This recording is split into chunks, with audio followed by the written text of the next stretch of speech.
ఆ భూమి పేదలదంట. మేము వెళ్ళిన చోట చిన్న గొడవ జరిగింది. అందరినీ చితక బాధేశాడు.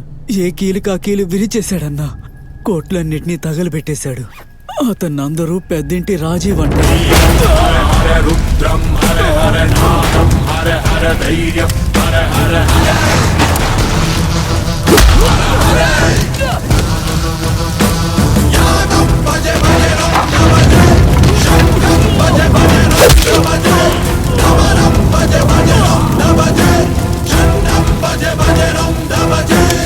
ఎవడ్రా రాజీవ్? రాజీవ్ తెలీదా గురు? తెలీదు కాబట్టే కదా అడుగుతున్నాను. ఎవ్వరు? ఇదేంటి గురు, పెద్దన్న రాజీవ్ తెలీదంటున్నా? నేను అడిగిన ప్రశ్నకు పదే పదే ఒకే జవాబు చెబుతున్నావు. వాడేమైనా ఫిల్మ్ స్టారా లేక పెద్ద మినిస్టరా? అంతకంటే ఎక్కువ గురు.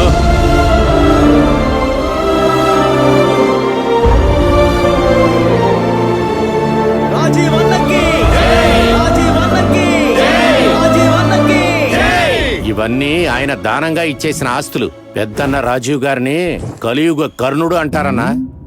కలియుగ కర్ణుడా? అరే నాయాలా, ఇవన్నీ రాజకీయ ఎత్తుగడలరా. నాకు తెలియదు అనుకుంటున్నావా ఏమిటి? రాజకీయం కాదన్నా, అది ఆయనకి అస్సలు నచ్చదు. ఆయన నిలబెడతాడు. అందరూ ఆయన సపోర్ట్ లోనే నిల్చుంటారు. గెలిచిన తర్వాత ప్రజలకి మంచి చేయకపోతే వాళ్ళ సీటు చించేస్తాడు. హే పిపి, నేను ఆ రాజీవ్నే చూడాలి. వద్దు గురు, ప్రమాదం అని తెలిసినాక అక్కడికి వెళ్ళటం మంచిది కాదు. ప్రమాదం అంటే అది వాడికి నేను రుచి చూపిస్తాను. అర్థమైందా?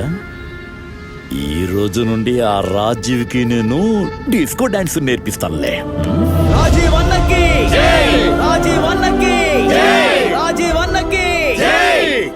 అందరికీ నమస్కారం. మన ఊరి ప్రజలందరికీ ఒక శుభవార్త చెబుదామని వచ్చాను. ఆంజనేయ స్వామి గుడి వెనుక ఉన్న 20 ఎకరాల భూమిని ఒక హాస్పిటల్ కట్టించడానికి దానంగా ఇద్దామని నేను నిర్ణయించుకున్నాను. ఇదేమిటి దానమిచ్చే విషయాన్ని మైకులో చెబుతున్నారని, ఇదంతా ప్రచారం కోసం ఇస్తున్నారని అనుకోవద్దు. ఒక చెడ్డ విషయం ఆలోచించేటప్పుడు 100 సార్లు ఆలోచించాలి. అదే ఒక మంచి పని చెయ్యాలంటే ఫట్మని ఆ పనిని చేసేయాలి. అది ప్రజలు నేను చనిపోయినా గుర్తు పెట్టుకోవాలి.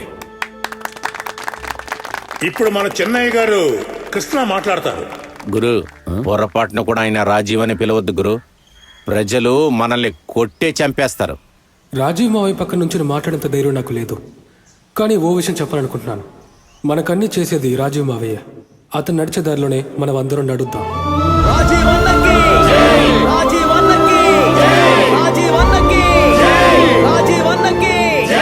అంత పెద్ద లీడర్ అవుతున్నా? అందరూ కాళ్ళ మీద వెళ్ళి పడుతున్నారు.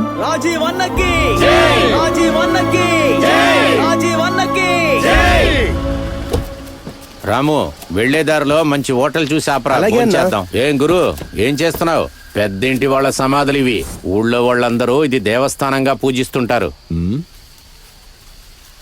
ఇది దేవస్థానమా?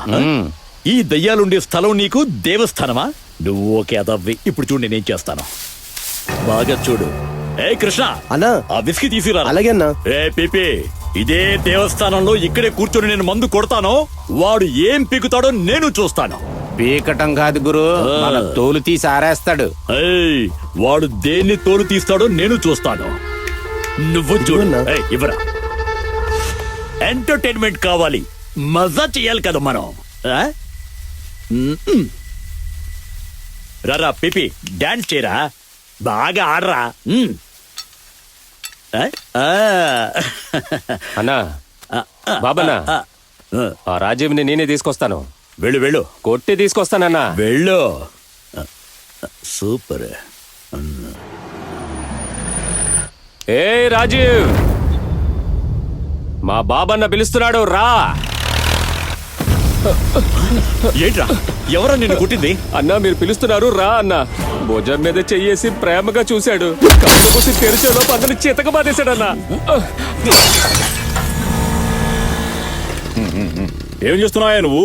అసలు బుద్ధుందా లేదా నీకు? స్వామీజీ, దేవుడు ఎప్పుడు వస్తారు?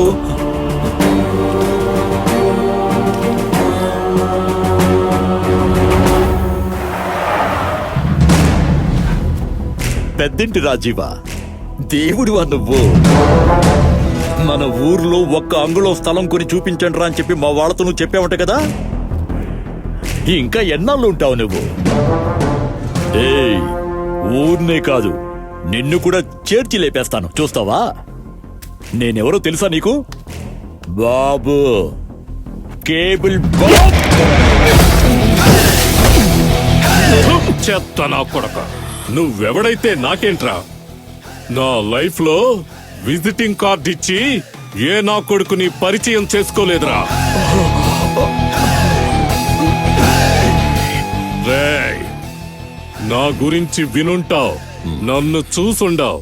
చూశాక నీ పొగరు చూపించావంటే నీ తల్లిదండ్రులు నీకిచ్చిన ఒక్కొక్క పార్టు అలా పోతూనే ఉంటుంది. పెద్దవాళ్లకు మర్యాద ఇవ్వని నీలాంటి పనికి మాలినోళ్లే. రేయ్!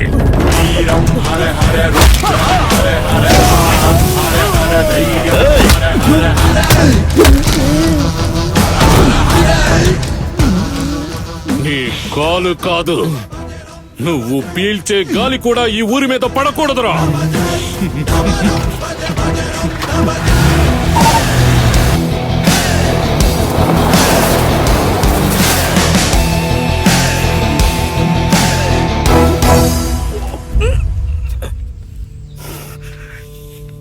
వదిలే గురు, నువ్వు చేతులెత్తి దండం పెట్టేటప్పుడే తెలుసు.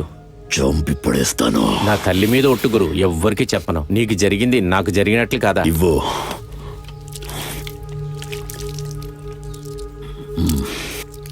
ఉంచు. అటు చూడు, దేవుడి కోసం కొన్న చందనమాలని నా భర్త ఫోటోకి ఎలా వేశారో చూడు. ఎవరు చేశారు ఈ పని? అదే ఎవరో బుద్ధిలేనులు చేసుంటారు. ఈ విషయాన్ని ఎన్నిసార్లు చెప్తావు? తీరా ముందు దాన్ని. తీస్తున్నాను. రాజీవా, వీళ్ళందరూ కలిసి మీ బావ చనిపోయారని పూజలు చేస్తున్నారురా. ఒకవేళ నువ్వు గనక ఉండుంటే ఈ విధంగా జరుగుండేదా చెప్పు? ఊరుకో. డాక్టర్, ఎందుకో నా మనసు ఒక విధంగా. మీరు బాధపడకండి. ఇంతకు ముందు కన్నా ఆవిడ ఇప్పుడు చాలా బెటర్గానే ఉన్నారు. ఆసుపత్రిలో చేర్చకూడదు అన్న మీ నిర్ణయం సరైనదే. బయట ఊర్లో ఎక్కడైనా ట్రీట్మెంట్ చేద్దామా? ఖచ్చితంగా అవసరం లేదు. ఆవిడికి ముఖ్యంగా కావాల్సింది మీ అందరి ప్రేమ. అది దక్కితే చాలు. త్వరలోనే ఆవిడ కోలుకుంటారు. పళ్ళు మనిషికి చాలా ఇంపార్టెంట్. ఒక మనిషికి 32 పళ్ళు ఉంటాయి. దీన్ని జ్ఞానదంతము అంటారు. దీని వల్ల అందరూ కొంచెం ఇలా చూడండి. చూడు. Okay okay, open your mouth. 2 జ్ఞానదంతాలు ఊడి పడిపోయాయి. ఇంకా ఏదైనా పన్ను వీక్గా ఉందా చూడండి. Okay, open your. ఉండు, మా దగ్గర పళ్ళున్నాయి, ఇవ్వు. ఏది? అక్కడిచ్చాను కదా పళ్ళు. ఓ, ఉన్నాయి గురు, ఇస్తా.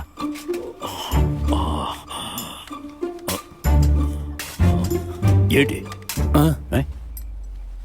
ఏంటి వెతుకుతున్నా గురు, కనపడలేదు. పళ్ళు గిళ్ళు లేకపోతే పీక కోసిస్తాను. సార్, మీ దగ్గర ఉన్న ఒరిజినల్ పళ్ళు ఫిక్స్ చేయడం కుదరదు. కావాలంటే ఆర్టిఫిషియల్ పళ్ళు ఫిక్స్ చేస్తాం.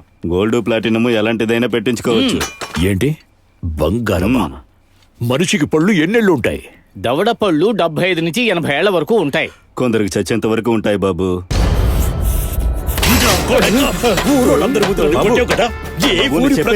దేవుడని కొలుస్తున్నారు.